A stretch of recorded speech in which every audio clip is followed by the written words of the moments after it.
Galaxy News Hour live. Corona महामारीका कारण अर्थतन्त्र खुम्चिएको छ। विदेशी मुद्राको सञ्चित अभूतपूर्व रूपमा घटेको छ। देशको ढुकुटीले राज्यको खर्च धान्न धौधौ पर्दैछ। तर यो सबका बीच प्रदेश सरकारहरू फुक्का फाल खर्चमा मग्न छन्, त्यो पनि औचित्यहीन खर्च। यसको पछिल्लो उदाहरण बनेको छ बागमती प्रदेश सरकार। यही आर्थिक वर्षमा मात्र उसले 10 करोडका गाडी किनिसकेको छ भने अरू 16 करोडका किन्ने तयारीमा छ। गएका 3 वर्षको हिसाब गर्दा गाडी खरिदले मात्र राज्य कोषमा 86 करोडको भार थपेको देखिन्छ। गाडी मोहको यो कुसंस्कार केन्द्रबाट प्रदेश हुँदै स्थानीय तहमा सरेको छ। राज्य कोष दोहनको यस्तो अभ्यासले 50 को दशकमा सांसदहरूको पजेरो मोहको विकृतिलाई सम्झाएको छ। देशको अर्थतन्त्र नै थिलथिलो भएका बेला सार्वजनिक पदाधिकारी नै मितव्ययी बनेर आम नागरिकलाई सन्देश दिनुपर्ने हो, तर आफै सुविधा भोगी चरित्र प्रदर्शन गरिरहेका छन्। लाग्छ राज्य कोषमा लुटको होडबाजी चलिरहेको छ। न्युज आवरमा आज बागमतीका मुख्यमन्त्री र मन्त्रीहरूले आफ्नो सुविधाका लागि राष्ट्रिय ढुकुटी कसरी रित्याउँदैछन् भन्ने चित्र प्रस्तुत गर्नेछौँ। साथमा बेरुजु र पेस्की धेरै भएका स्थानीय जनप्रतिनिधिको सूची पनि हामीसँग हुनेछ।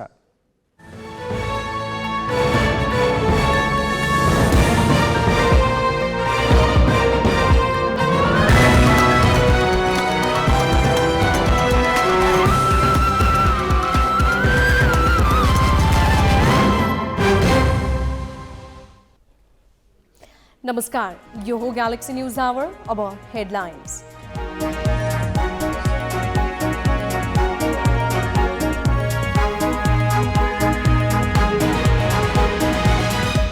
बेरुजु बाँकी राख्ने जनप्रतिनिधि चुनावमा उठ्न नपाउने व्यवस्थाले अधिकांशलाई दोहोरिन कठिन। सबैभन्दा बढी अनियमित खर्च गर्ने मेयर र उपमेयर काठमाडौँका। एमसीसी अनुमोदन पछिको अवस्था बुझ्न चिनिया विदेश मन्त्री वाङ यी शुक्रबार आउने। सत्ताधारीदेखि विपक्षसम्मैका नेतासँग भेटवार्ता तय। मन्त्रालय फुटाएर 8बाट 14 पुर्याएको बागमती सरकारको ध्यान अब महँगा गाडीमा। 10 करोड खर्चिसकेर फेरि 16 करोडका गाडी किन्ने तयारी। चीनमा 132 जना सवार चाइना इस्टर्न एयरलाइन्सको विमान दुर्घटना। उद्धार कार्य जारी, कारण पत्ता लगाउन राष्ट्रपति सीको निर्देशन। र एक दिवसीय अन्तर्राष्ट्रिय क्रिकेटमा नेपालको अहिलेसम्मकै खराब प्रदर्शन। विश्वकप लिग 2 मा युएईसँग 99 रनको लज्जास्पद हार।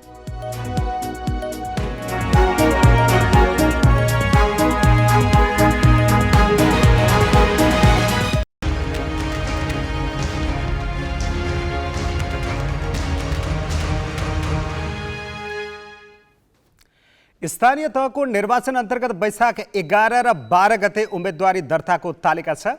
उम्मेदवारी दर्ताका लागि निर्वाचन आयोगले बेरुजु र पेस्की फर्स्टसुट गरेको हुनुपर्ने शर्त तोकेपछि खास गरी स्थानीय तहका धेरै जनप्रतिनिधि हच्किन पुगेका छन्। सुशासनका दृष्टिले आयोगको शर्तलाई धेरैले सकारात्मक माने पनि राजनीतिक वृत्तले सहजै लिन सकेको छैन। तर आयोगले आचार संहितामा राखेको शर्त कार्यान्वयनमा कस्तो पहल कदम लिन्छ, यसमा धेरैको चासो छ। स्थानीय तहमा दोहोरिने चाहना राखेका जनप्रतिनिधि आयोगले चैत 3 गते जारी गरेको आचार संहिताका कारण अप्ठ्यारोमा परेका छन्। आयोगले राजीनामा नदिई उम्मेदवारी दिन नपाइने व्यवस्थाले झस्किएका जनप्रतिनिधिलाई आचार संहिताको बुँदा 46 र 47ले थप अप्ठ्यारोमा पारेको हो। बुँदा 46 मा उम्मेदवारले आफू निर्वाचित, मनोनित वा नियुक्ति भएको निकायबाट लिएको पेस्की र बुँदा 47 मा आफ्नो नाममा रहेको बेरुजु फर्स्टसुट गरेको हुनुपर्ने व्यवस्था छ। अहिले स्थानीय तहको बेरुजु 1 खर्ब माथि छ। त्यसमध्ये 40 अर्ब 83 करोड रुपियाँ आर्थिक वर्ष 2076-77 मा थपिएको हो। स्थानीय तहमा बढ्दो बेरुजुमा जनप्रतिनिधि संलग्न छन्। अधिकांश जनप्रतिनिधिकै नाममा पनि बेरुजु छ। बेरुजु हुने स्थानीय तहका जनप्रतिनिधि मात्र होइनन्, प्रदेश र केन्द्रका सांसद तथा अरू सार्वजनिक पदाधिकारी पनि बेरुजु मुक्त छैनन्। यस्तै पेस्की लिने र फर्स्टसुट नगर्ने प्रवृत्ति पनि उत्तिकै झाँगिदो छ। आर्थिक वर्ष 2076-77 मा थपिएको 1 खर्ब 4 अर्ब बेरुजु असुल गर्नुपर्ने बेरुजुको हिस्सा 26% र पेस्कीको हिस्सा 14% छ। तर लेखा परीक्षण गर्ने महालेखा परीक्षक कार्यालयसँग अहिलेसम्म कुन सार्वजनिक पदाधिकारीको नाममा कति बेरुजु र पेस्की छ भनेर कसैले सोधेको छैन। यसको चाहिँ कुनै पनि प्रस्तावित उम्मेदवारको बेरोजु छ छैन भनेर पूर्व जानकारी लिने गरेको चाहिँ जानकारी छैन हामीलाई। अब निर्वाचनको क्रममा उम्मेदवारी परेकाहरूको उजुरीमा आएमा सम्बन्धित चाहिँ निकायमा त्यसको बेरोजु छ छैन भनेर त्यो निर्वाचन कार्यालयले नै त्यसको बारेमा जानकारी लिने गर्छ र कुन कार्यालयमा बेरोजु छ भनिएको छ त्यो कार्यालयले नै सोको बेरोजु रह्यो नरहेको, बेरोजु रहेको भए फर्चोट भयो नभएको, फर्चोट भएको भए त्यसको जानकारी दिने चाहिँ सम्बन्धित कार्यालय मार्फतै दिनुपर्ने हुन्छ। बेरुजु र पेस्की फर्स्योटलाई उम्मेदवारी दर्ताको शर्त बनाइनुलाई सुशासन प्रवर्धनका दृष्टिले सकारात्मक मानिएको छ। त्यति मात्र होइन, स्थानीय तह निर्वाचनका लागि बनाइएको यो मापदण्ड प्रदेश र सङ्घको निर्वाचनमा पनि लागू हुनुपर्ने आवाज छ। यस्तै सार्वजनिक निकायमा नियुक्त गरिने पदाधिकारीका हकमा पनि बेरुजु र पेस्की फर्स्योटलाई अनिवार्य शर्त बनाउन सके यसले सरकारी स्रोतको दुरुपयोग रोक्न सहयोग पुग्छ। तर आयोगले अहिलेकै आचार संहिताको व्यवस्था कार्यान्वयन गर्छ भन्ने भरपर्दो आधार छैन। आयोग आफै भन्छ उजुरी परे मात्र छानबिन गरी कैफियत देखिएको अवस्थामा उम्मेदवारी खारेज गर्छौं, अन्यथा बेरुजु र पेस्की हेर्ने संयन्त्र छैन। आयोगले बेरुजु कहाँ छ र फर्स्योट भयो कि भएन भनेर हेरिरहन सक्दैन। यसमा उहाँहरूले सो घोषणा गर्ने विषय हो र सो घोषणा गर्दा मेरो नाममा पेस्की बेरुजु छैन, मेरो नाममा असुल उपर गर्नुपर्ने बेरुजु छैन भनेर उहाँले सो घोषणा गर्ने विषय हो। भोलि यदि कसैले गलत घोषणा गरेको रहेछ भने त्यो कुनै उजुरीको माध्यमबाट उजुरी आएर जाँच पडताल भयो भने उहाँहरूको उम्मेदवारी रद्द हुनसक्छ एउटा। र अर्को यहाँले जुन भनेको कुरा, अब अहिले भोलिका दिनमा अहिले तपाईँले आचार संहिताको दफा तपाईँले पढ्ने पनि त्यही हो, मैले पढ्ने पनि त्यही हो, अहिले हेर्दाखेरि हामीले लागू हुन्छ भन्ने नै हो। र भोलि आयोगले के निर्णय गर्छ भन्ने कुरा मैले यहाँलाई अहिले बताउन सक्दिनँ। सुशासनका दृष्टिले बेरुजु बढ्नु भनेको कानुन विपरीत काम हुनु, आर्थिक हिनामिना हुनु, प्रमाण पेश नगर्नु लगायत हो। सार्वजनिक निकायमा मौलाउँदो जवाफदेहीनताले बेरुजु बढेको र 7.5 खर्ब पुगिसकेको छ। त्यसैले आयोगले आचार संहितालाई प्रचारमा मात्र सीमित गर्ने भन्दा कडाइपूर्वक कार्यान्वयन गरे त्यसले आगामी दिनमा बेरुजु न्यूनीकरणमा सहयोग पुग्नेछ। क्यामेरामा रिकेश सिंहका साथ पवन तिमिल सिन्हा र अङ्गराज नेउपाने, ग्यालेक्सी फोके, काठमाडौँ। कानुन विपरीत सचिवालय सञ्चालन गर्ने, कर्मचारी राख्ने, जथाभावी भत्ता लिने र विदेश घुम्न जाँदा सङ्घको अनुमति नलिई ठुलो रकम खर्च गर्ने स्थानीय जनप्रतिनिधिलाई अहिले आपत परेको छ। जथाभावी पैसा खर्च गरेर त्यसको औचित्य र वैधता देखाउन नसक्ने जनप्रतिनिधिले अबको चुनावमा उम्मेदवारी दिन नपाउने भएका छन्। देशभरका 17 महानगर र उपमहानगर मध्ये कहाँ कसको नाममा कति बेरुजु छ त? सबैभन्दा बढी बेरुजुको भारी बोक्नेमा काठमाडौँ महानगरका जनप्रतिनिधि छन्। महानगर प्रमुख विद्या सुन्दर साक्य एक्लैको नाममा झन्डै 3 करोड रुपियाँ बेरुजु छ।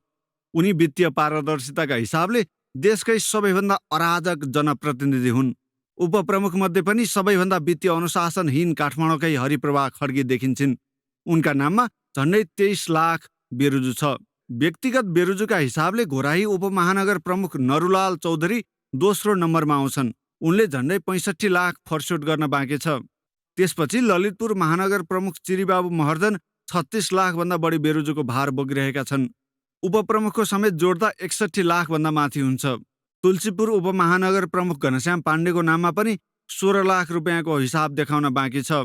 विराटनगर महानगरका प्रमुख भीम पराजुली र उपप्रमुख इन्दिरा कार्कीले व्यक्तिगत र संयुक्त गरी 43.5 लाख बेरुजु फर्स्योट गर्न बाँकी छ। जनकपुर धाम उपमहानगरका प्रमुख लालकिशोर शाह र रीता कुमारी मिश्रले 25 लाख रुपियाँ अनियमित खर्च गरेका छन्। बढी बेरुजु हुनेमा नेपालगञ्ज उपमहानगर पनि छ, जहाँका प्रमुख धवल शमशेर राणाका नाममा 8.5 लाख र उपप्रमुख उमा थापा मगरका नाममा 11.25 लाख बेरुजु छ। भरतपुर महानगरकी प्रमुख रेणु दाहाल र उपप्रमुख पार्वती शाह ठकुरीले गरेको खर्चमा पनि 10.5 लाख रुपियाँ कैफियत देखिएको छ। जितपुर सिमरा उपमहानगरका प्रमुख कृष्ण पौडेल र सरस्वती चौधरी, हेटौँडाका प्रमुख हरिबहादुर महत र मीना कुमारी लामा पनि बढी बेरुजुको भार रहेका जनप्रतिनिधि हुन्। ती दुई उपमहानगरमा प्रमुख र उपप्रमुख गरी 10 लाखको खर्च शङ्कास्पद छ। बुटवल र धनगढीको अवस्था पनि करिब यही छ। यी जनप्रतिनिधिले कि त खर्चको प्रमाण पेश गर्नुपर्छ, नभए पैसा तिर्नुपर्छ। त्यसो नगरी आसन्न चुनावमा सहभागी हुन पाइने छैन। तर उनीहरूको बेरुजु हेरी निर्वाचन आयोगले सुरुमै उम्मेदवारी दिन रोक्ने प्रबन्ध चाहिँ छैन। यिनीहरूले पुनः उम्मेदवारी दिएमा दाबी विरोधका क्रममा बेरुजुबारे उजुरी परे मात्रै यसमा छानबिन हुनेछ। यसैबीच पूर्व निर्वाचन आयुक्त दोलखबहादुर गुरुङलाई सोधेका छौँ, बेरुजु फर्स्यौट गरे मात्र उम्मेदवार बन्न पाउने व्यवस्था कति व्यावहारिक छ र यसको सम्भावित परिणाम के होला? अब जो व्यक्तिले चाहिँ के भने गैरकानुनी ढङ्गमा दुई प्रकारको हुन्छ कि बेरुजु पनि, एउटा नियमित गरेर पुग्ने, एउटा चाहिँ अनियमित खालको असुल उपर गर्नुपर्ने भन्ने हुन्छ कि त्यो असुल उपर गर्ने भन्ने चाहिँ मुख्य विषयको पाटो हो। असुल उपर गर्ने भनेको छ भने त्यसमा असुल गर्न नहुने भनेर कसैले पनि भन्न सक्दैन। त्यो पैसा चाहिँ सार्वजनिक कोषमा दाखिला गर्नै पर्छ, तिर्नै पर्छ। जब चाहिँ त्यसले के गर्छ भने एउटा चाहिँ उम्मेदवार हुने व्यक्ति पनि स्वच्छ छ, योग्य छ, इमान्दार छ, सार्वजनिक सम्पत्तिको चाहिँ हिनामिना हुँदैन र चाहिँ कहीँ कतै देखियो भने इमान्दारीपूर्वक उसले चाहिँ तिर्छ हैन। र जसले गरेको छ त्यसलाई तिराउनु पर्छ भन्ने कुरो भावना आउँछ। अर्को निर्वाचनमा पनि यसले लेसन दिन्छ के भने मैले चाहिँ मेरो नाउँमा पेस्की हुनुहुन्न, बेरुजु हुनुहुन्न, यो काम गर्छु भनेर पेस्की लिने, त्यो पेस्की जस्ता तस्तै राखेर फेरि निर्वाचनमा उठ्छु भन्ने त सुहाउँदो कुरो पनि भएन। तिर्नु पर्यो नि, कि काम भइसकेको देखाउनु पर्यो है, काम चाहिँ सम्पन्न गरेको देखाउनु पर्यो, त्यो चाहिँ के अरे पुरा गरेको देखाउनु पर्यो, होइन भने त तिर्नु पर्यो। यो एउटा चाहिँ के भने स्वच्छ छवि भएकाहरू मात्रै उम्मेदवार हुनु पर्यो है, हुनुपर्छ है भन्ने एउटा चाहिँ कानुनले नै सन्देश दिएको छ, बाध्यता गरेको छ र चाहिँ त्यो अनिवार्य पनि छ। सार्वजनिक पदमा पुग्नका लागि आर्थिक अनुशासन र सदाचार पहिलो शर्त हुनुपर्छ। यही मान्यतामा रहेर निर्वाचन आयोगले बेरुजु र पेस्की बाँकी राखेकाहरूलाई पुनः उम्मेदवार बन्न रोक्ने गरी आचार संहिता बनाएको छ। अब यो व्यवस्था प्रदेश, संघीय संसद र अरू सार्वजनिक पदका लागि पनि बाध्यकारी बनाउन सके राज्य प्रणालीका धेरै आर्थिक व्यतिथिमा विराम लाग्ने अपेक्षा गर्न सकिन्छ। ग्यालेक्सी 4K को प्रसारण तपाईँ काठमाडौँ उपत्यकामा रेडियो ग्यालेक्सी 101.8 मेगाहर्ट्जमा पनि सुन्न सक्नुहुन्छ। अब ब्रेक।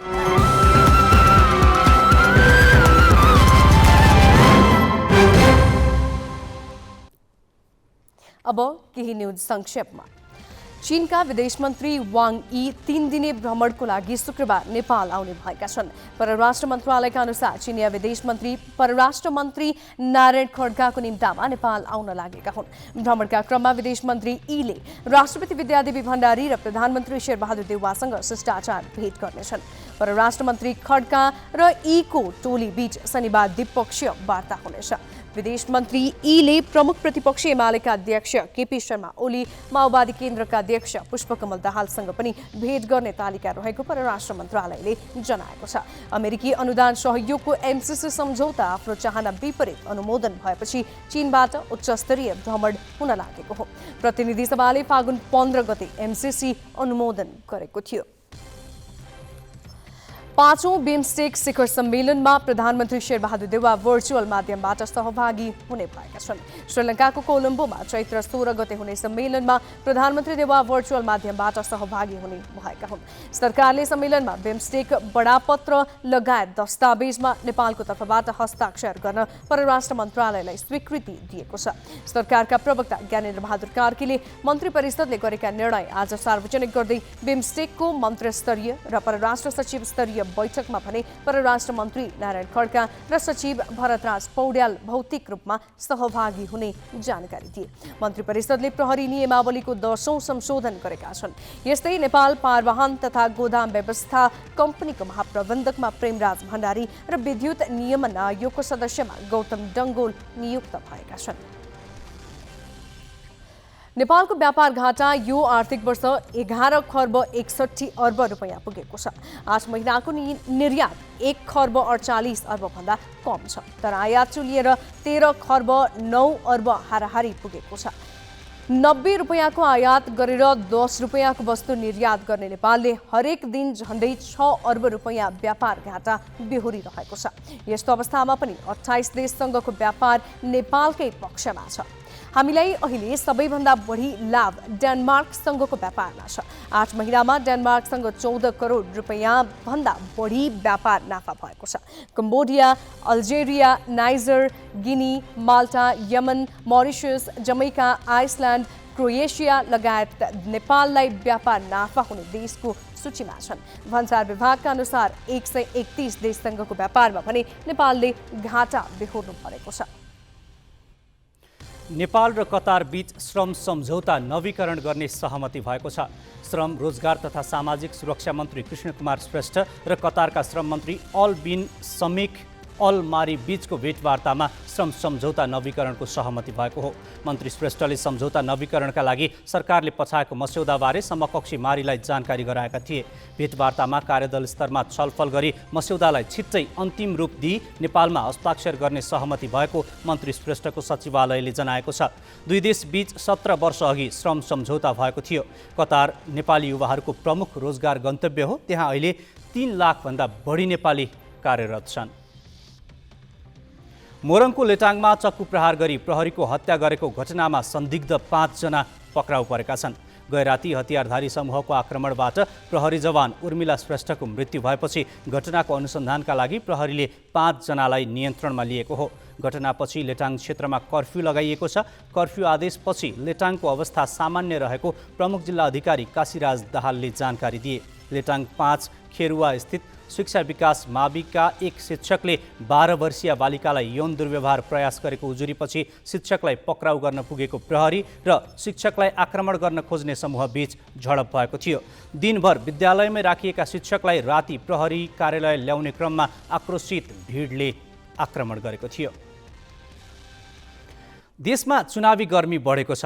प्रमुख दलका नेताहरू देशव्यापी आफ्नो पार्टीको हैसियत आकलन गरी गठजोडका नयाँ सम्भावनाबारे चर्चा गर्न थालेका छन्। यो प्रसङ्ग विनय कुमारबाट। स्थानीय तहको चुनाव आउनै लाग्दा राजनीतिक दलका नेताको चुनावी दौड बढेको छ। संघीय राजधानीबाट मुस्किलले बाहिर निस्किने धेरै नेताहरूले चुनाव लक्षित अभियान अन्तर्गत जिल्ला भ्रमणलाई तीव्र पारेका छन्, जहाँ उनीहरूले सार्वजनिक सभा सम्बोधनदेखि भावी नेतृत्वका लागि आन्तरिक परामर्श गरिरहेका छन्।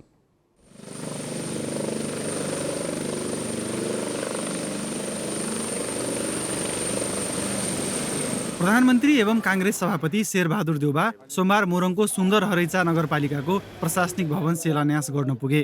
त्यहाँबाट सिधै 5 थर हानिए र खोटाङ जिल्लाको भ्रमण गर्न पनि भ्याए। यसअघि देउबा दोलखा पुगेर नयाँ खिम्ती सब स्टेसनको उद्घाटन गर्न पुगेका थिए भने नुवाकोटको ताँदी र किस्पाङ गाउँपालिकाको प्रशासकीय भवन उद्घाटन गर्न पनि भ्याएका थिए।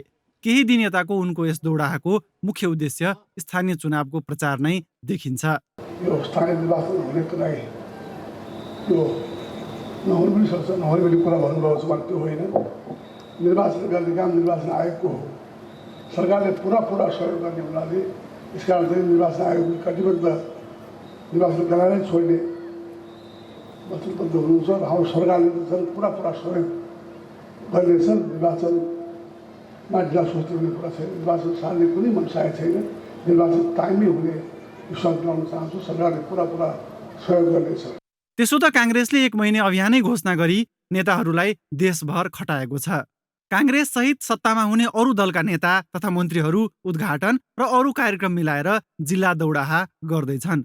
सँगसँगै कार्यकर्ता भेला र भेटघाट गर्न उनीहरूलाई भ्याइ नभ्याइ छ।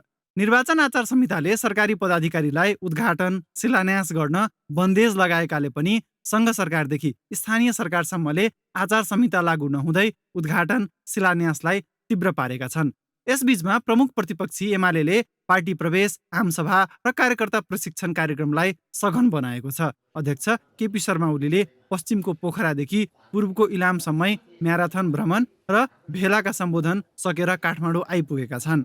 अहिले उनी पार्टीका आन्तरिक बैठक मार्फत चुनावी रणनीति तथा घोषणापत्र निर्माणको गृह कार्यमा जुटेका छन्। अझै पनि निर्वाचन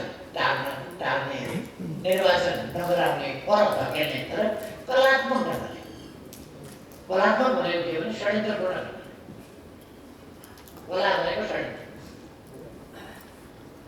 भित्रभित्र त्यस ढङ्गले कलात्मक ढङ्गले निर्वाचन सार्ने प्रयास। अहिले पनि हामी बुझ्न सक्छौँ। संवाद भइरहेको छ, निर्वाचन आयोग र सत्ता गठबन्धनका बिचमा संवाद भइरहेको छ र अरू निर्वाचन आयुक्तहरूको नियुक्ति बदल गरिदियो भने दुईजनाले मात्रै निर्वाचन गर्न सक्छ कि सक्दैन आदि विषयमा छलफल भइरहेको छ। माओवादी अध्यक्ष पुष्पकमल दाहाल र एकीकृत समाजवादीका अध्यक्ष माधव नेपाललाई समेत चुनावी चटारोले एक ठाउँ बस्न दिएको छैन। दलका नेताहरूको यस खालको दौडाहाले देशमा चुनावी सरगर्मी वात्तै बढेको छ। जिल्ला ब्युरोका साथ जितेन्द्र झा, ग्यालेक्सी फोके, काठमाडौँ। प्रमुख प्रतिपक्षी नेकपा एमालेका अध्यक्ष केपी शर्मा ओलीले सार्वजनिक मञ्चहरूबाट कसैसँग तालमेल नगरी पार्टी एक्लै निर्वाचनमा होमिने बताउँदै आएका छन्। त्यति मात्र होइन, उनले 70% सिट जित्ने दावी गर्न पनि छोडेका छैनन्। तर त्यही एमालेभित्र गठबन्धनको प्रस्तावले प्रवेश पाएको छ। आज बसेको पार्टीको पोलिट ब्युरो बैठकमा नेताहरूले उम्मेदवार छनौटको मापदण्ड बनाउँदै गठबन्धन र तालमेलको ढोका खुल्ला राख्नुपर्ने माग गरेका छन्, जसमा ओली आफै सकारात्मक देखिएका छन्।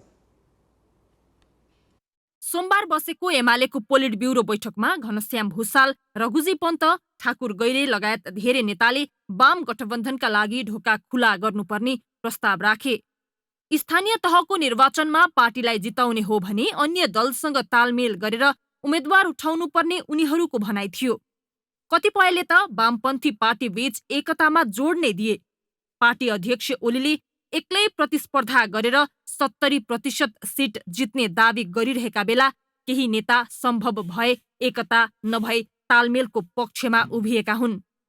सबैको सुझाव सुनेपछि अध्यक्ष ओलीले तत्कालका लागि वाम एकता सम्भव नरहेको तर तालमेल भने हुन सक्ने जवाफ दिए।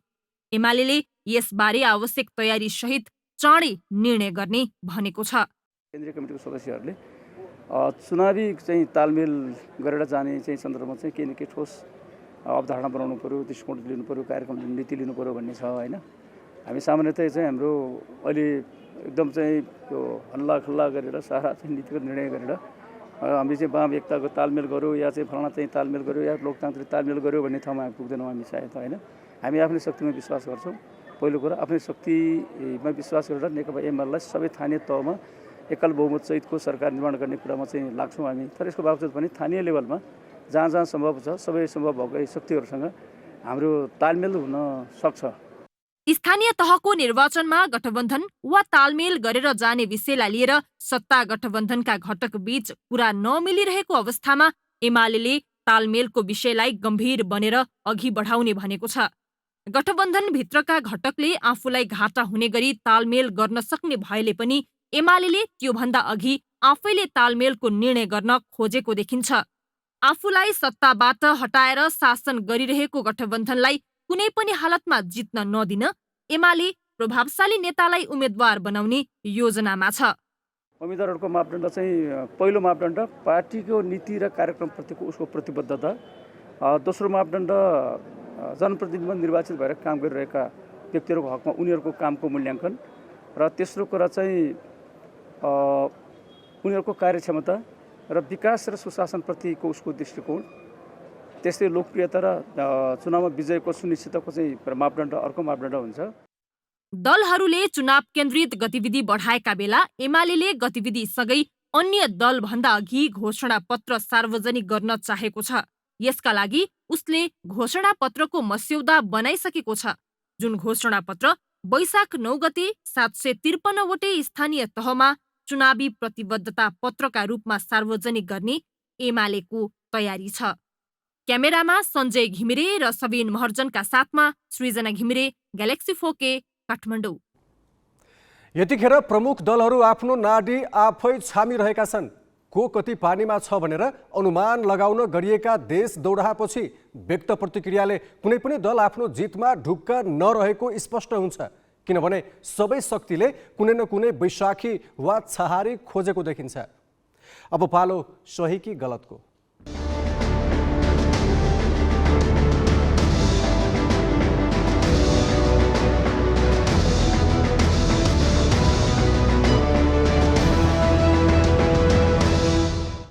सही कि गलतमा हिजो हामीले सोधेको प्रश्न थियो, देशमा 2.25 लाख सुरक्षाकर्मी हुँदाहुँदै चुनावमा छुट्टै म्यादी प्रहरी भर्ना गर्नु सही हो कि गलत? ग्यालेक्सी एपमा सहीको पक्षमा 21% र गलतको पक्षमा 79% मत प्राप्त भएको छ। मत व्यक्त गर्नुहुने सम्पूर्ण दर्शकलाई धन्यवाद। अब आजको प्रश्न, पार्टी फुटेको वर्ष दिन नहुँदै नेकपा एमालेमा वाम एकताको प्रस्ताव आउनुलाई के भन्नुहुन्छ? तपाईँले आफ्नो मत ग्यालेक्सी 4K टिभी एपमा गएर राख्न सक्नुहुन्छ। यसको अन्तिम परिणाम भोलिको न्युज आवरमा प्रसारण गरिनेछ। Galaxy app Google play store र एप स्टोरबाट डाउनलोड गर्न सक्नुहुन्छ। अहिलेलाई अर्को ब्रेक।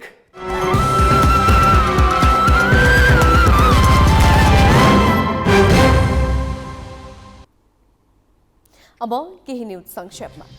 जिल्ला प्रहरी कार्यालय तनहुले नाबालिग गायिकालाई बलात्कार गरेको किटानी जाहेरीमा आरोपित कलाकार पल शाहमाथिको अनुसन्धान पूरा गरेको छ। प्रहरीले पलमाथिको अनुसन्धान सकेर मिसिल आज सरकारी वकिलको कार्यालयमा बुझाएको छ। बुधबारभित्र अभियोग पत्र तयार गरी जिल्ला अदालतमा मुद्दा दायर गर्ने सरकारी वकिलको कार्यालयले जनाएको छ। नाबालिग गायिकाका अभिभावकले पल विरुद्ध यौनजन्य अपराध कसुरमा फागुन 11 गते जाहेरी दिएका थिए। त्यसपछि फरार भएका पल 15 गते प्रहरी कार्यालय पुगेका थिए। उनी विरुद्ध तीनै गायिकालाई बलात्कार गरेको अभियोगमा जिल्ला अदालत नवलपुरमा चैत्र 3 गते मुद्दा दायर भएको थियो।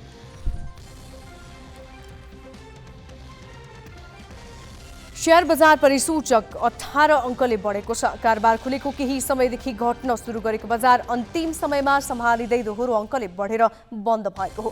प्राविधिक रूपमा बलियो आधार मानिएको 2600 को बिन्दुलाई परीक्षण गर्दै नेप्से 2634 बिन्दुमाथि पुगेको छ। आज 2 अर्ब 59 करोड रुपैयाँ भन्दा बढीको शेयर किनबेच भयो। 156 कम्पनीको शेयर मूल्य बढ्दा 31 कम्पनीको मूल्य घटेको छ। बजार पुँजीकरण 26 अर्ब बढेर 37 खर्ब 35 अर्ब कायम भएको छ। चीनमा चाइना इस्टर्न एयरलाइन्सको बोइङ 737 विमान गुआङ्सी क्षेत्रमा दुर्घटनामा परेको छ।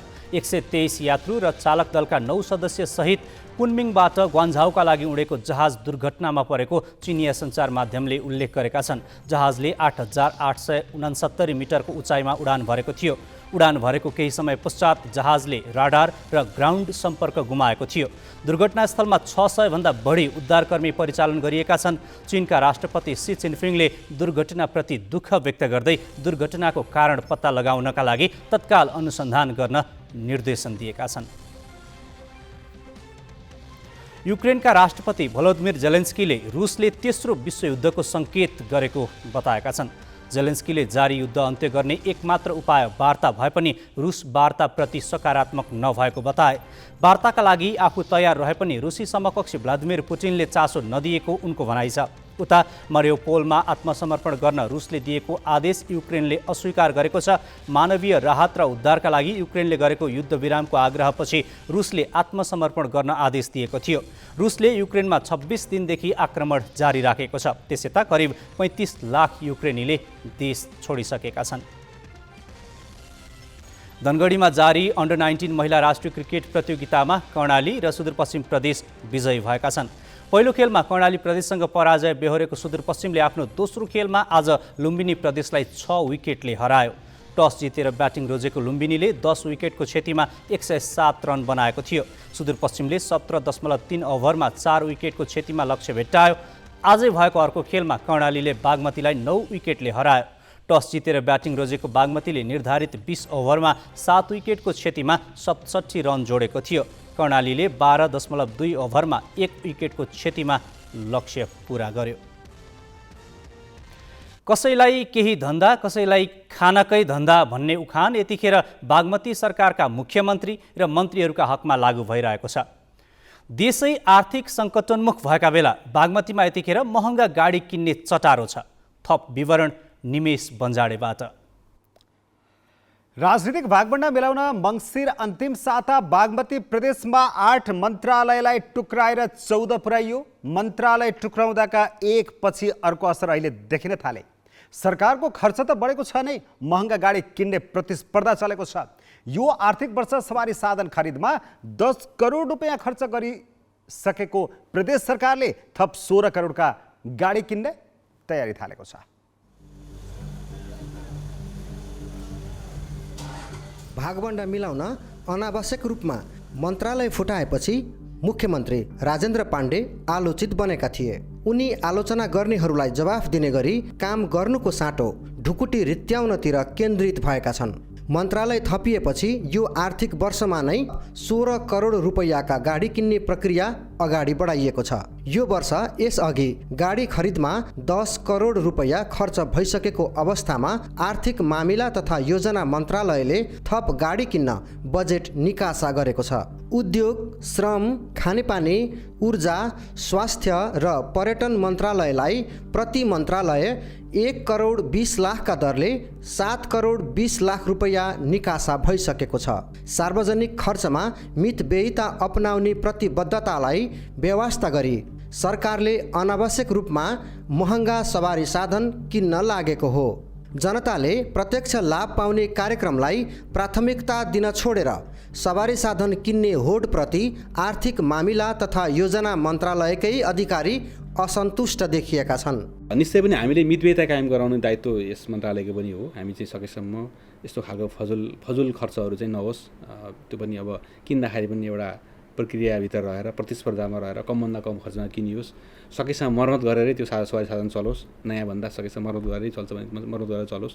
इन्धनहरू पनि सबै रेकर्ड राखेर को कहाँ गयो सबै रेकर्ड राखेर लगबुक मेन्टेन गरेर चाहिँ इन्धनका खर्चहरू होस् भन्ने कुरामा हामीले हाम्रो तर्फबाट गराउनुपर्ने मापदण्डहरू बनाएर मन्त्रालयहरूलाई दिने, तपाईँहरू यो परिधिद्वारा खर्च गर्नुहोस् भन्ने कुराहरू दिने, आन्तरिक नियन्त्रण प्रणालीहरू बनाएर तपाईँहरू चाहिँ कार्यालयमा चाहिँ कन्ट्रोल गर्नुहोस् भन्ने कुराहरू हाम्रो तर्फबाट दिनुपर्ने गाइडलाइनहरू, हाम्रो तर्फबाट दिनुपर्ने निर्देशनहरू हामीले दिने गरेका छौँ। प्रदेश सरकारले पछिल्लो 3 वर्षमा सवारी साधन खरिदमा 86 करोड रुपैयाँ खर्च गरिसकेको छ। खर्च भएको खरिदमा मात्र होइन, मर्मतका नाममा पनि मनमानी खर्च मौलाएको छ। प्रदेश सरकारले 3 वर्षमा 16 करोड 28 लाख रुपैयाँ सवारी मर्मतमा खर्चिएको छ। त्यसमध्ये 6 करोड 88 लाख रुपैयाँ गत आर्थिक वर्षमा खर्च भएको प्रदेश लेखा नियन्त्रण कार्यालयको तथ्याङ्क छ। यस्तै प्रदेश प्रमुख, मन्त्री र सरकारी अधिकारीले इन्धनमा 12 करोड 73 लाख रुपैयाँ 2 वर्षमा सकेका छन्। सवारी साधन किन्नेदेखि मर्मत र इन्धनका नाममा बेपरवाह खर्चलाई जानकारहरू स्रोतको दुरुपयोग भन्छन्। प्रदेश सरकारले अब सयौँको सङ्ख्यामा सवारी साधनहरू खरिद गरेको छ भन्ने छ। अब त्यसले चाहिँ सवारी साधन खरिद मात्रै होइन, त्यो इन्धन त्यसको सञ्चालन खर्च पनि त्योसँगै जोडिरहेको हुन्छ। यसो गर्दाखेरि जनजीविकाको सवाललाई प्राथमिकतामा राखेर अब जनताको जीवनस्तरमा सुधार हुने कुराहरू ल्याउन सकेको भए अब त्यो प्रदेश सरकारले वाहवाह पाउने सम्भावना हुन्थ्यो। एकातिर राष्ट्रिय अर्थतन्त्रमा पनि नकारात्मक सूचकहरू देखिरहेको, अर्कोतर्फ जनअपेक्षा पनि पुरा नहुने अवस्थामा चाहिँ भोलि प्रदेश सरकारप्रति जनताको जुन हेर्ने दृष्टिकोण छ त्यो चाहिँ नकारात्मक हुन्छ कि भन्ने मलाई लागिरहेको छ। प्रदेश सरकारले 3 वर्षमा मन्त्री, सचिव र अन्य पदाधिकारीका लागि 185 वटा स्कर्पियो खरिद गरेको छ। अरू महँगा गाडी पनि किनिएका छन्। कर्मचारीका लागि मात्र 950 मोटरसाइकलको आर्थिक भार प्रदेश सरकारले बिहोरेको छ। आम नागरिकको जनजीवनभन्दा आफ्नो सुखशैलमा केन्द्रित रहेको बागमती प्रदेश सरकारलाई आरोप लाग्दै आएको छ र आम नागरिकको प्रश्न पनि बागमती प्रदेश सरकारतर्फ नै तेर्सिएको छ। क्यामेरामा सुजन पुडा सैनिकका साथ देवराज पन्त, ग्यालेक्सी 4K, मकवानपुर। नेपालको जनसङ्ख्या पछिल्लो 3 दशकमा 1 करोड थपियो। स्वास्थ्य क्षेत्रको पूर्वाधारमा पनि उल्लेख्य प्रगति भयो। अस्पतालमा भौतिक संरचना त बढे नै, स्वास्थ्य चौकी गाउँ तहसम्म विस्तार भए। जनसङ्ख्या र पूर्वाधार बढे पनि चिकित्सकको दरबन्दी एउटा पनि बढेको छैन। नेपाल मेडिकल काउन्सिलमा करिब 40,000 चिकित्सक दर्ता रहेकामा सरकारी सेवामा 1400 मात्र कार्यरत छन्। दरबन्दी नबढाइएकाले सरकारी अस्पतालमा बिरामीले पालो पाउनै सङ्घर्ष गर्नुपर्ने बाध्यता छ। नेपाल चिकित्सक सङ्घले फागुन 26 गते प्रधानमन्त्री शेरबहादुर देउवालाई बालुवाटार निवासमा पुगेर भेट्यो। भेटमा सङ्घको टोलीले देउवालाई जनसङ्ख्याको अनुपातमा चिकित्सकको दरबन्दी थप गर्न ज्ञापन पत्र बुझायो। आवश्यक सङ्ख्यामा दरबन्दी नभएकाले एकातिर बिरामीले उपचारका लागि पालोमा बस्नुपर्ने अवस्था र अर्कातिर अवसर नपाएर चिकित्सकहरूको विदेश पलायन बढेका कारण देखाएर सङ्घले यो माग गरेको हो। सेवा सुविधाहरू कम भएकोले डक्टर्स बाहिर गइरहेका छन्।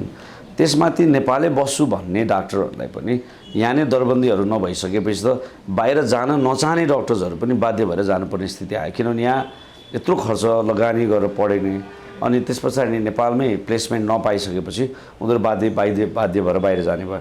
र प्राइभेट हस्पिटल्स या त अब नेपाल सरकारमा त छिर्ने बाटै बन्द छ भनेपछि या त प्राइभेट हस्पिटल्सहरू जानु पर्यो। अनि प्राइभेट हस्पिटलमा पनि अब बिस्तारै त स्याचुरेसन हुँदै जान्छ। हुन पनि 2051 पछि सरकारले चिकित्सकको दरबन्दी थपेकै छैन। त्यतिखेर थपेर चिकित्सकको दरबन्दी 1650 पुर्याइएको थियो। भएकै दरबन्दीमा चिकित्सक छैनन्। 250 दरबन्दी रिक्त छन्। कार्यरत चिकित्सक मध्ये विशेषज्ञ चिकित्सक 500 मात्र हुन्। मृगौला रोगीको उपचारका लागि दरबन्दीका चिकित्सक जम्मा 3 जना छन्। एनेस्थेसियोलोजिस्टको 80 दरबन्दीमा अहिले कार्यरतको संख्या मात्र 7 छ। कान्ति, वीर, शुक्रराज टपिकल, प्रसुतिगृह लगायत केन्द्रीयका साथै 77 वटै जिल्ला अस्पतालमा चिकित्सकको व्यवस्थापन गर्ने काम स्वास्थ्य तथा जनसङ्ख्या मन्त्रालयको हो। सरकारले स्थानीय तहमा रहेका स्वास्थ्य चौकीमा समेत चिकित्सकको व्यवस्थापन गर्ने भनेको थियो। तर कति चिकित्सक आवश्यक छन् भनेर मन्त्रालयले अध्ययन नै गरेको छैन। दरबन्दी थपका लागि 2051 पछि संगठन संरचना सर्वे नै नगरेको मन्त्रालय आफै बताउँछ। हामीले 200 बेडको अस्पताललाई 500 बेड बनायौँ, तर त्यही 200 बेडमा काम गर्ने जनशक्ति पनि नपुगेको ठाउँमा 500 बेडको फेरि सञ्चालन गर्ने भन्ने कुरा आउँछ। त्यो आधारले हामीले तिनटैलाई अधिकार दिएका छौँ। अहिले सङ्घले सङ्घको हिसाबले गरिरहेछ भने प्रदेशले करारमा पनि लिएर गरिरहेछ। करारमा कति दिन डाक्टर राख्ने भन्ने कुरा हो। हामीले भौतिक संरचनाहरू चाहिँ थप्यौँ, तर हामीले ह्युमन रिसोर्सेस चाहिँ थप्न सकेका छैनौँ। अब ह्युमन रिसोर्सेस नयाँ थप्न लोकसेवामा जानलाई अर्थ मन्त्रालयको सहमति पनि चाहिने हुनाले हामी त्यो प्रक्रियामा छौँ। मन्त्रालयले रिक्त दरबन्दी मध्ये 20 जना मेडिकल अधिकृतका लागि 4 वर्षपछि गत कार्तिकमा लोकसेवा आयोगलाई विज्ञापन गर्न लगाएको थियो। त्यो विज्ञापन अनुसार चैतमा परीक्षाको तालिका तय गरिएकोमा सर्वोच्च अदालतमा मुद्दा परेकाले परीक्षा नै अनिश्चित बनेको छ। सरकारले जनसङ्ख्याको अनुपातमा दरबन्दी नबढाउँदा तथा रिक्त दरबन्दीमा भर्ना गर्न तातो नलगाउँदा सरकारी लगानीमा चिकित्सा शिक्षा पढेकाहरू नै विदेश पलायन हुने क्रम बढेको छ। वर्षौंदेखि चिकित्सकको दरबन्दी थप नहुँदा स्वास्थ्य सेवा प्रवाहमा समस्या हुँदै आएको छ। यसले अस्पतालमा बिरामीको चाप त बढाएको छ नै, चिकित्सक विदेश पलायन हुने क्रम समेत बढिरहेको छ। यो समस्याप्रति सरकार अब पनि सचेत नहुने हो भने स्वास्थ्य संस्था धराशायी बन्ने देखिएको छ। क्यामेरामा सञ्जय घिमिरे र जय तामाङका साथ प्रज्ञातिमल Sinha, galaxy 4K, Kathmandu. Business news का साथमा कर्पोरेट पे व्यावसायिक भुक्तानीलाई सरल बनाउँदै प्रणालीमा आबद्ध हुन आजै आफ्नो ब्याङ्क तथा वित्तीय संस्थामा सम्पर्क गर्नुहोस्। नेपाटप सब ठिकठाक। नेपाटप सब ठिकठाक।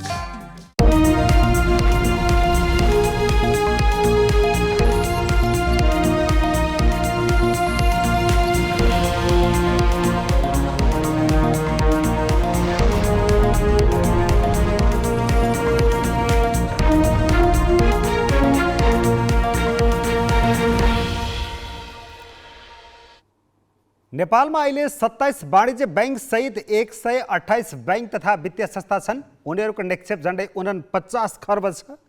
कर्जाको माग उच्च भएकाले यो निक्षेप पर्याप्त होइन।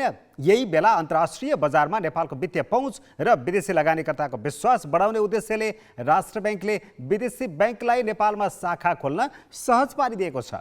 यसले नेपालका बैंकहरूलाई थप प्रतिस्पर्धी त बनाउला, तर लगानी योग्य रकमको व्यवस्थापन भने थप चुनौतीपूर्ण हुन देखिन्छ। नेपालमा विदेशी बैंकको शाखा स्थापनाको प्रयास गरिएको करिब 30 वर्ष भयो। 2053मा कोरियन बैंक हाना र 2055मा चीनको बैंक अफ चाइनाले नेपालमा शाखा खोल्न राष्ट्र बैंकलाई पत्र पठाएका थिए, तर ती प्रयास सफल भएनन्। सन् 2010मा राष्ट्र बैंकले विदेशी बैंकलाई नेपालमा शाखा खोल्न पाउने नीति बनायो, तर बैंकिङ कारोबारको आकार सानो भएको देखाएर इच्छा देखाउनेहरू नै पछाडि हटे। शाखा खोल्दा यहाँका क वर्गका बैंक सरह पुँजी राख्नुपर्ने व्यवस्थाले विदेशी बैंक नआएको बुझाइमा राष्ट्र बैंकले अहिले पुरानो व्यवस्था परिमार्जन गरी $20 मिलियन अर्थात् करिब 2.5 अर्ब रुपियाँ पुँजी राखेर बैंक खोल्न सकिने व्यवस्था गरिदिएको हो। यसबाट नेपालमा लगानी गर्दै आएका देशका बैंकहरू आउन सक्ने अपेक्षा राष्ट्र बैंकको छ। हाम्रा जहाँ श्रम गन्तव्य मुलुकहरू छन्, जहाँबाट विप्लेसन धेरै आउँछ, ती मुलुकका बैंकका शाखाहरू यहाँ खुल्न सक्छन्। त्यसै गरिकन जुन मुलुकबाट वैदेशिक ऋण सहयोग परिचालन पछिल्लो समय बढिरहेको देखिन्छ र उनीहरूले पनि आफ्ना बजारहरू विस्तार गर्ने क्रममा, मार्केट सर्च गर्ने क्रममा नेपालमा आफ्ना शाखाहरू खोल्न सक्छन्। त्यसैले यो अन्तर्राष्ट्रिय वित्तीय सञ्जालमा आबद्धता बढाउने यो अवसरको रूपमा लिनुपर्छ। विदेशी बैंक नेपालमा आउँदा अन्तर्राष्ट्रिय वित्तीय बजारमा राम्रो सन्देश जाने भए पनि यहाँको बजारमा भने दबाव बढ्न सक्छ। विदेशी बैंकले नेपालमा 10 करोड रुपियाँ माथिको संस्थागत निक्षेप लिएर पूर्वाधार क्षेत्रमा 20 करोड भन्दा बढी रकम लगानी गर्न पाउँछन्। अहिले बैंकिङ प्रणालीमा संस्थागत निक्षेपको हिस्सा झन्डै 40% छ। यही निक्षेप विदेशी बैंकमा पुगी नेपाली बैंक लगानी योग्य रकमको व्यवस्थापनमा थप दबावमा नपर्लान् भन्न सकिन्न। तरलतामा जुन के दबाव देखिएको छ, यो दबाव त हामीले कसरी बुझ्नुपर्छ भनेर भन्दा सधैँका लागि त होइन, केही समयका लागि हो। भोलि फेरि तरलतामा सहजीकरण हुने बित्तिकै, वैदेशिक ऋण सहयोग परिचालन बढ्ने बित्तिकै त हाम्रो तरलता सहज हुन सक्छ र त्यति बेला बैंकिङ प्रणालीमा अन्तर्राष्ट्रिय बैंकका शाखाहरूको उपस्थितिले थप प्रतिस्पर्धा बढाउन सक्छ, पूर्वाधारका क्षेत्रमा थप लगानी बढाउने अवसर दिन सक्छ। पुँजी र संस्थागत सुशासनका हिसाबले नेपाली भन्दा राम्रा बैंक आउन सक्छन्, जुन सकारात्मक पक्ष हो। तर नेपाली बैंकले विदेशी बैंकसँग प्रतिस्पर्धा गर्न नसकेको अवस्थामा वित्तीय क्षेत्रमा हुने नाफा विदेश पुग्ने जोखिम पनि उत्तिकै रहन्छ। क्यामेरामा सञ्जय घिमिरेका साथ चिरञ्जीवी भट्टराई, ग्यालेक्सी 4K, काठमाडौँ।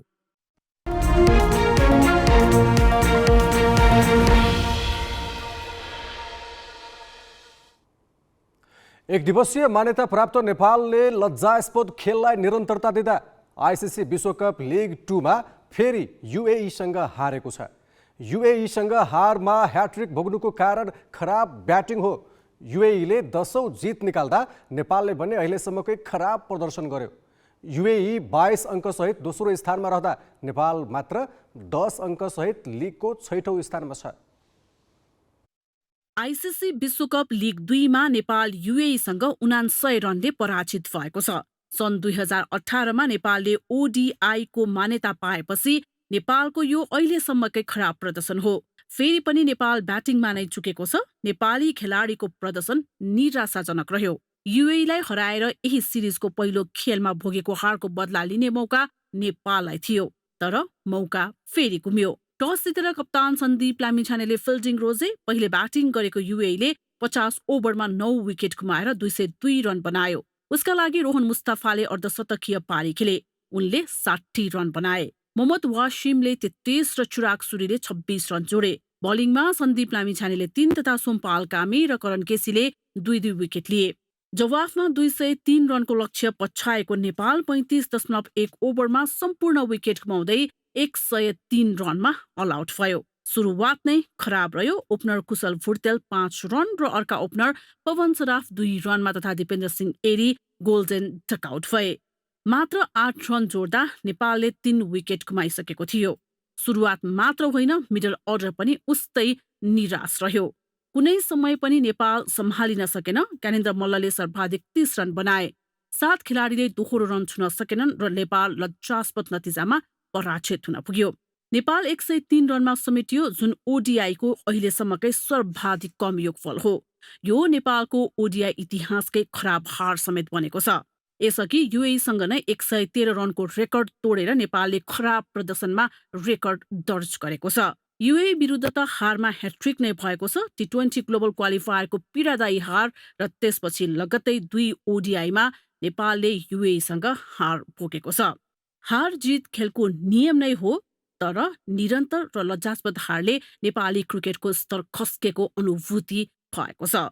यो लाजमर्दो हारको कारण ब्याटिङ नै हो। पछिल्लो समय खराब शट र गैर जिम्मेवार शटमा खेलाडीहरू आउट भएका छन्। त्यसैले ब्याटिङमा सुधार मात्र होइन, खेलाडीहरू जिम्मेवार बन्न जरुरी देखिएको छ। इतिहासमा गर्विलो खेल खेलेको नेपाल पछिल्लो समय 50 ओभरसम्म पनि क्रिजमा टिक्न सकिरहेका छैनन्। यसले नेपाली क्रिकेटको स्तरलाई छर्लङ्ग पारिरहेको छ। 50 ओभरमा 168 रन जोड्न नसक्नु खराब प्रदर्शनको पराकाष्ठ नै हो। यस्तै प्रदर्शनले नेपालले ओडिआईको साखलाई पनि जिस्काइरहेको छ। यसले निरन्तरता पाए नेपालले सन् 2018 मा पाएको ओडिआई मान्यता अब धेरै लामो समय नटिक्ने संकेत पनि गरिसकेको छ। सप्तकोशी नदी नेपालको सबैभन्दा ठुलो नदी हो। वर्षामा उर्लेर समुद्र जत्तिकै देखिने यो नदी हिउँदमा भने निकै शान्त हुन्छ। कोशीको सौन्दर्यताले धेरैलाई रोजीरोटीको अवसर जुटाइदिएको छ। नेपाल भारत सीमामा रहेको कोशी ब्यारेज घुमघामको आकर्षक गन्तव्य पनि बनेको छ। कोशी ब्यारेज पुगेर ग्यालेक्सी सहकर्मी पारस चौधरीले कैद गरेका गोधुली दृश्य हेरौँ।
हामी ग्यालेक्सी न्यूज आवरको अन्त्यमा छौं। जाँदा जाँदै हेडलाइन्स।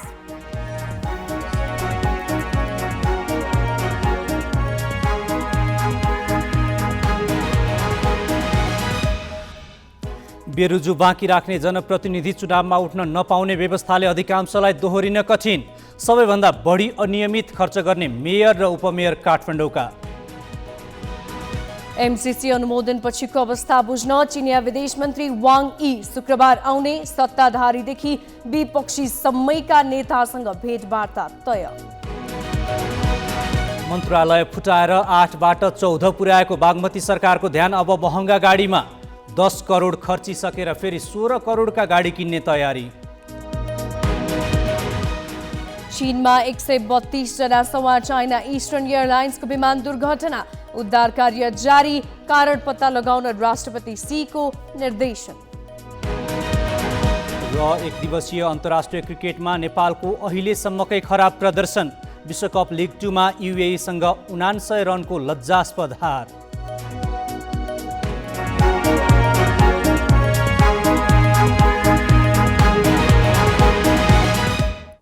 अहिलेलाई ग्यालेक्सी न्यूज आवर सकियो। नमस्ते।